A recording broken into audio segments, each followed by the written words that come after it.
Speed news मध्ये स्वागत। Speed news मध्ये आपण दिवसभरातल्या सगळ्या महत्त्वाच्या घडामोडी वेगवान स्वरूपात बघणार आहोत। मुख्यमंत्री उद्धव ठाकरे यांची मातोश्रीवर शिवसेना नेते संजय राऊत यांच्यासोबत बैठक सुरू आहे। सध्या सुरू असलेल्या घडामोडींवर चर्चा सुरू असल्याची माहिती जवळपास 20 मिनिटे ही चर्चा झाली अशी ही माहिती कळते आहे। कंगना राणावत प्रकरणावरून चंद्रकांत पाटलांनी महाविकास आघाडी सरकारवर निशाणा साधला आहे। गेल्या 9 महिन्यांमध्ये वारंवार हे सरकार तोंडावर पडतंय। त्यांचे सल्लागार महान आहेत, संजय राऊत आहेत अशा शब्दात पाटलांनी समाचार घेतला। कंगनाच्या कार्यालयावर करण्यात आलेल्या कारवाईचा काँग्रेस नेते संजय निरुपम यांनी निषेध केलाय। शिवसेनेकडून अशाच रीतीने सुडाचं राजकारण करण्यात येत असल्याचा आरोप निरुपम यांनी केला। त्यांच्याशी या सगळ्याविषयी बातचीत केल्यावर त्यांनी आगपाखडच केली आहे। राज्यातील प्रमुखांबाबत अशी भाषा वापरणं हे जनतेला आवडणार नाही अशा शब्दात मंत्री जयंत पाटील यांनी कंगनाच्या टीकेवर प्रत्युत्तर दिलं आहे। एखाद्याने प्रसिद्धीसाठी विधानं केली तर प्रसार माध्यमांनी दुर्लक्ष करावं असंही जयंत पाटलांनी म्हटलंय। भाजपच्या भूमिकेवरूनही जयंत पाटील यांनी यावेळी निशाणा साधला। कंगनाचा बोलविता धनी कोण आहे तसंच तिच्या मागे कोणता पक्ष आहे हे आता स्पष्ट झालं असल्याचं जयंत पाटील म्हणाले। दरम्यान भाजपनं महाराष्ट्राच्या बाजूने बोलणं अपेक्षित आहे पण तसं होताना दिसत नाही असं ते म्हणाले। कंगना ही मनोरुग्ण असून तिच्या आरोपांना उत्तर देणं योग्य वाटत नाही अशी प्रतिक्रिया गृहनिर्माण मंत्री जितेंद्र आव्हाड यांनी दिली आहे। कंगनाचा बोलविता धनी कोण आहे हे महाराष्ट्रातील जनता चांगल्या प्रकारे ओळखते असा टोला त्यांनी भाजपला लगावला आहे। कंगनाने शिवसेनेला सोनिया काँग्रेस बोलणं चुकीचं आहे त्याचा आम्ही निषेध करतो असं ऊर्जामंत्री नितीन राऊत म्हणाले। पवारांसोबतच्या बैठकीत कोरेगाव भीमावर चर्चा झाल्याचं ऊर्जामंत्री नितीन राऊत म्हणाले। कंगनाच्या वक्तव्याला जास्त महत्त्व देत नाही त्यापेक्षा राज्यात वाढणाऱ्या कोरोना संकटाकडे लक्ष देणं गरजेचं आहे असं मत शिक्षण मंत्री वर्षा गायकवाड यांनी व्यक्त केलं आहे। राजधानी दिल्लीतील संजय राऊत यांच्या शासकीय निवासस्थानी दिल्ली पोलिसांनी मोठी सुरक्षा व्यवस्था तैनात केली आहे। संजय राऊत यांच्या शासकीय निवासस्थानाबाहेर असलेल्या फलकाला काळं फासण्याचा प्रयत्न करणाऱ्या तरुणांना दिल्ली पोलिसांनी अटक केली आहे। अभिनेत्री कंगनाच्या समर्थनार्थ हिमाचल प्रदेशच्या मुख्यमंत्र्यांनी ट्विट केलं आहे। महाराष्ट्र सरकारनं कंगनासोबत सुडाचं राजकारण करून अन्याय केल्याचं त्यांनी आपल्या ट्विटमध्ये म्हटलं आहे। हिमाचल प्रदेशचं सरकार आणि देशाची जनता कंगनाच्या पाठीशी असल्याचं मुख्यमंत्री जयराम ठाकूर यांनी म्हटलंय। भाजप आमदार ॲडव्होकेट आशिष शेलार यांनीही सुशांतच्या मृत्यूप्रकरणी एफआयआर दाखल करण्यास मुंबई पोलिसांनी उशीर का केला असा सवाल उपस्थित केला आहे। 2 तासांमध्ये सुशांत सिंह राजपूतच्या बहिणीविरुद्ध एफआयआर दाखल झाला परंतु सुशांतच्या मृत्यू प्रकरणामध्ये 65 दिवस एफआयआर दाखल का झाला नाही असा सवाल शेलारांनी उपस्थित केला आहे। कंगनाने आणखी एक ट्विट केलं आहे। आपल्या मराठी मित्रमैत्रिणींचे तिने आभार मानले आहेत। काल माझ्या अनेक मराठी मित्रांनी मदतीकरता संपर्क केला, जेवण पाठवलं पण सुरक्षा आणि प्रोटोकॉलमुळे ते स्वीकारता आलं नाही। महाराष्ट्र सरकारच्या कृष्णकृत्यामुळे जगात मराठी संस्कृतीला तडा जाता कामा नये।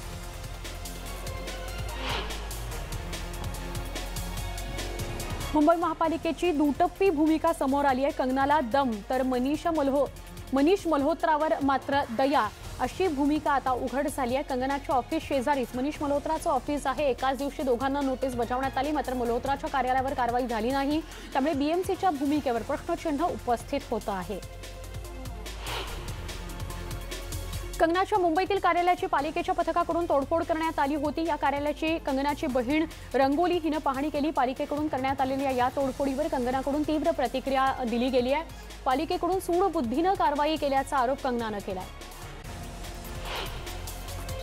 ऑफिस काल पाडल्यानंतर चौताळलेल्या कंगनानं आता थेट मुख्यमंत्री उद्धव ठाकरेंवर वैयक्तिक हल्ला केला आहे। तुमचं स्वतःचं काही अस्तित्व नसून तुम्ही घराणेशाहीचं एक उदाहरण आहात अशी जहरी टीका कंगनानं केली आहे। त्यामुळे आता कंगनाविरुद्ध शिवसेना हा वाद आणखी चिघळण्याची शक्यता निर्माण झाली आहे।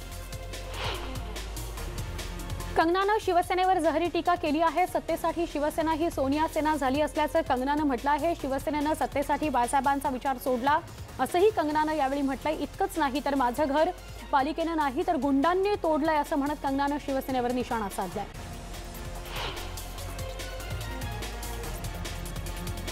मराठा आरक्षणासंदर्भात राज्य सरकारने नियुक्त केलेल्या उपसमितीची बैठक आज होते आहे। मुख्यमंत्र्यांच्या अध्यक्षतेखाली संध्याकाळच्या सुमारास ही बैठक होतीये।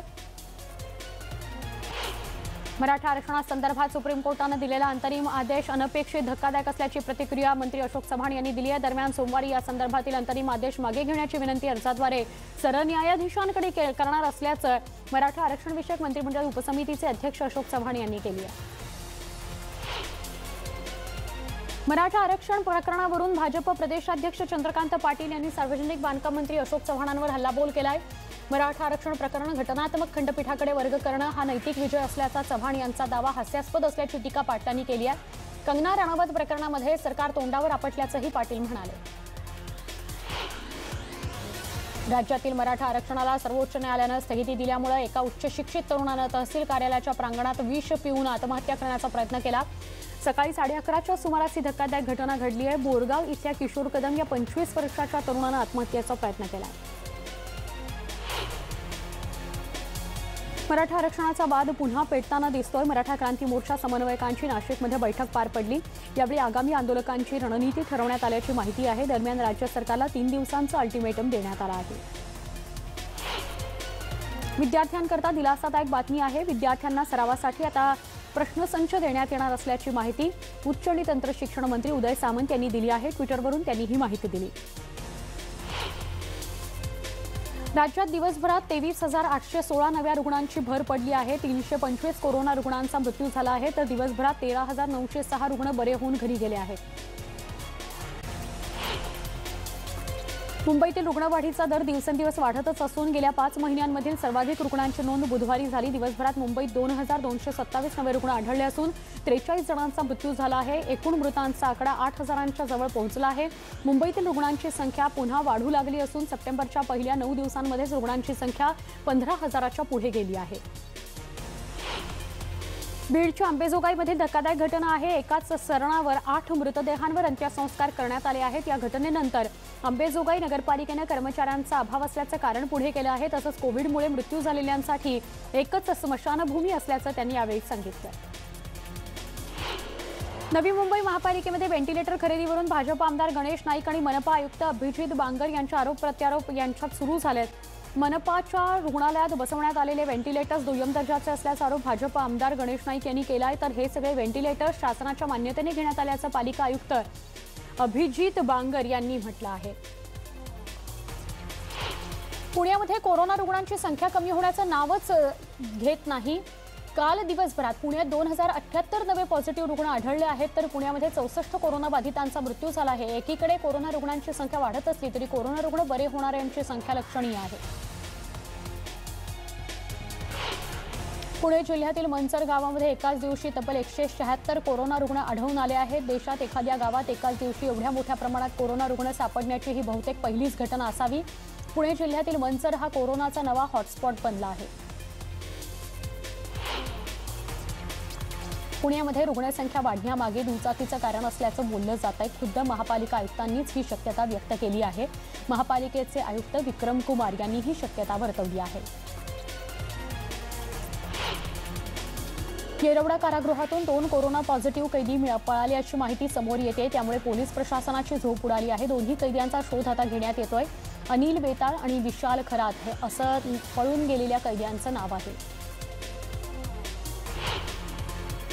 नाशिकमध्ये कोरोनाचा कहर सुरूच आहे। गेल्या 24 तासात 1,419 कोरोना बाधितांची नोंद झाली आहे तर 16 जणांचा बळी गेला आहे। इतकंच नाही तर रुग्ण बरे होण्याचे प्रमाण किंवा रुग्ण बरे होण्याची टक्केवारी देखील घसरली आहे। लॉकडाऊन शिथिल होताच मुंबईच्या दिशेने परराज्यातून येणाऱ्यांची संख्या पुन्हा वाढू लागली आहे। जून ते ऑगस्ट पर्यंत ही 3 महिन्यात सुमारे 25 लाख प्रवासी विशेष रेल्वे गाड्यांमधून मुंबई नगरामध्ये परतल्याची माहिती मध्य आणि पश्चिम रेल्वेकडून देण्यात आली आहे। यामध्ये उत्तर आणि दक्षिणकडून येणाऱ्यांची संख्या अधिक आहे। गेल्या आठवड्याभरापासून वाढलेल्या प्रवासी संख्येमुळे मुंबई महानगरातील बेस्ट एसटीची सेवा अपुरी पडू लागल्यानं आता एसटी महामंडळाचे नोकरदार वर्गासाठी आणखी 140 गाड्या सोडण्याचा निर्णय घेतला आहे। 2 दिवसांमध्ये या गाड्या प्रवाशांच्या सेवेत दाखल होतील अशी माहिती एसटी महामंडळाकडून देण्यात आली आहे। पूल बांधल्यावर त्यांची देखभाल होणे आवश्यक असते। दुर्दैवाने पुलाच्या देखभालीचं काम होत नाही असं निरीक्षण कॅगनं नोंदवलं आहे। पूल बांधल्यावर त्याच्या दुरुस्ती आणि देखभालीकरता निधी उपलब्ध करून देण्याची मागणी यंत्रणांकडून केली जाते। आर्थिक परिस्थिती चांगली नसल्यानेच तेवढा निधी उपलब्ध होण्यात अडचण येते, त्यातूनच देखभाल आणि दुरुस्ती होत नाही असं कॅगनं म्हटलं आहे। कोरोनाच्या पार्श्वभूमीवर पर्यटन क्षेत्राला नव्याने उभारी देण्याकरता महाराष्ट्र पर्यटन विकास महामंडळाने इंटर्नशिप कार्यक्रम सुरू करण्याचा निर्णय घेतला आहे। राज्यातील नवपदवीधरांना त्यामुळे MTDC मध्ये काम करण्याचा अनुभव मिळणार आहे। कोल्हापुरामध्ये शेतीच्या वादातून भर दिवसा तरुणाची हत्या करण्यात आली आहे। कोल्हापुरातल्या करवीर तालुक्यातील कुरुकली इथं ही धक्कादायक घटना घडली आहे। 2 ते 3 जणांनी काशीनाथ पाटील यांची कोयत्याने वार करत हत्या केली आहे। अमरावतीत 24 तासात एसीबीने वेगवेगळ्या कारवाईमध्ये 6 जणांना अटक केली आहे। 6 जणांना पैसे घेताना रंगेहात अटक करण्यात आल्यानं एकच खळबळ उडाली आहे। वरुड तालुक्यातील बेसखेडा इथं ग्रामसेवक आणि सरपंच यांना रोजगार सेवकाकडून 14,000ची लाच घेताना अटक करण्यात आली आहे।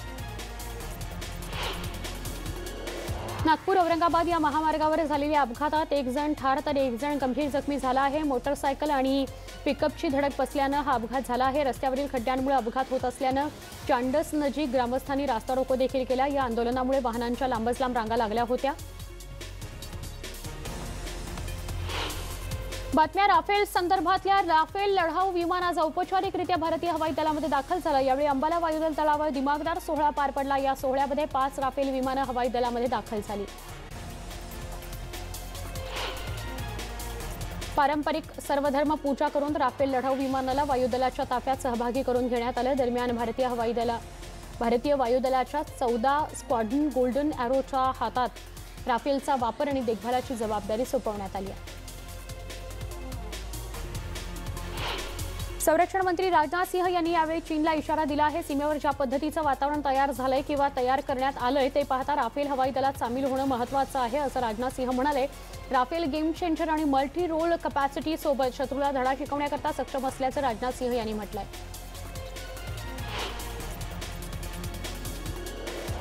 राफेल विमानाला वॉटर सॅल्यूट देण्यात आला। हरियाणातील अंबाला हवाई तळावर दिमागदार सोहळा पार पडला। वायुदलाच्या हेलिकॉप्टर्सकडून यावेळी प्रात्यक्षिकं सादर करण्यात आली। दरम्यान हेलिकॉप्टर्सकडून राफेलचं स्वागतही करण्यात आलं। भारतीय हवाई दलाकडून यावेळी चित्तथरारक प्रात्यक्षिकं सादर करण्यात आली। अंबाला हवाई तळावर दिमागदार सोहळा पार पडला। या दिमागदार सोहळ्याला संरक्षण मंत्री राजनाथ सिंह यांच्यासोबत फ्रान्सच्या संरक्षण मंत्री फ्लोरेन्स पार्ली देखील उपस्थित होत्या। पूर्व लडाखमध्ये चीनसोबत सुरू असलेल्या तणावादरम्यान फ्रान्सहून ही लढाऊ विमानं अंबाला हवाई तळावर दाखल झाली होती।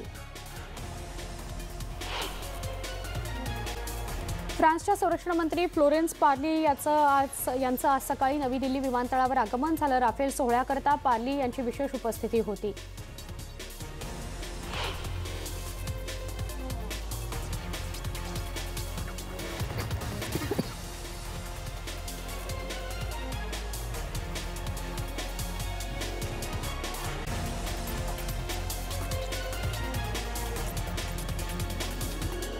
RSS प्रमुख मोहन भागवत यांच्या 3 दिवसाच्या कानपूर दौऱ्याला आजपासून सुरुवात झाली। आज मोहन भागवत कानपूरमध्ये दाखल झाले। इथं RSSच्या पदाधिकाऱ्यांची ते बैठक घेणार आहेत, त्यामुळे कानपूरच्या संघ पदाधिकाऱ्यांमध्ये उत्साह बघायला मिळतोय।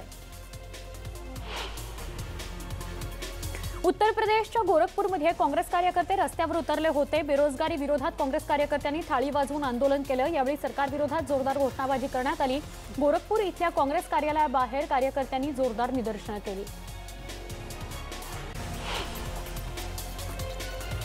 बिहारच्या पाटणामध्ये राष्ट्रीय जनता दलाने देखील बेरोजगारी विरोधात आंदोलन केलं। राष्ट्रीय जनता दलाचे तेजस्वी यादव हे रस्त्यावर उतरल्याचं पाहायला मिळालं। त्यांच्यासोबत त्यांचा भाऊ तेजप्रताप यादव आणि आई राबडी देवी या देखील उपस्थित होत्या। बिहारमध्ये मोठ्या प्रमाणावर तरुणांची संख्या आहे, परंतु बिहार बेरोजगारीचं केंद्रबिंदू बनलं आहे। हिमाचल प्रदेशमधील धार्मिक स्थळं आजपासून खुली होणार आहेत। यामुळे आता भाविकांना धार्मिक स्थळांवर जाण्यास परवानगी मिळाली आहे। दरम्यान भाविकांना नियमांचं पालन करून दर्शन घेता येणार आहे। अहमदाबादमधील बापूनगर पोलीस ठाण्याच्या कर्मचाऱ्यांकरता आयसोलेशन रूम बनवण्यात आलं आहे। त्यामुळे पोलीस कर्मचाऱ्यांचं कुटुंब हे कोरोनापासून सुरक्षित राहील।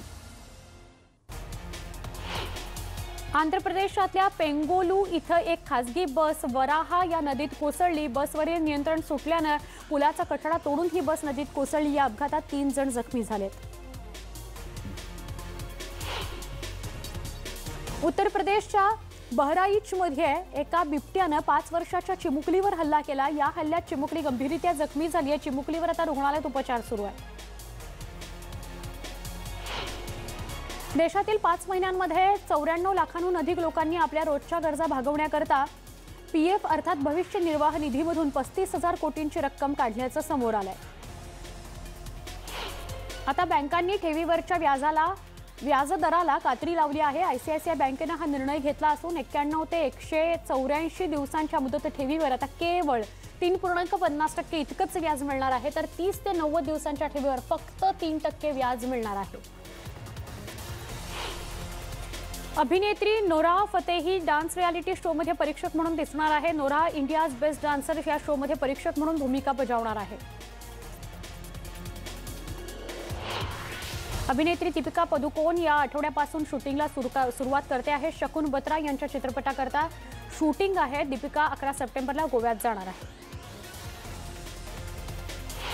वाराणसीमध्ये चित्रपटाचं शूटिंग पाहण्याकरता नागरिकांनी एकच गर्दी केली। 80 घाटवर लव यू शंकर या चित्रपटाचं शूटिंग सुरू होतं। यावेळी नागरिकांनी मोठी गर्दी केली। दाक्षिणात्य चित्रपटांमधला स्टार अभिनेता महेश बाबू यानं चित्रीकरणाला सुरुवात केली आहे।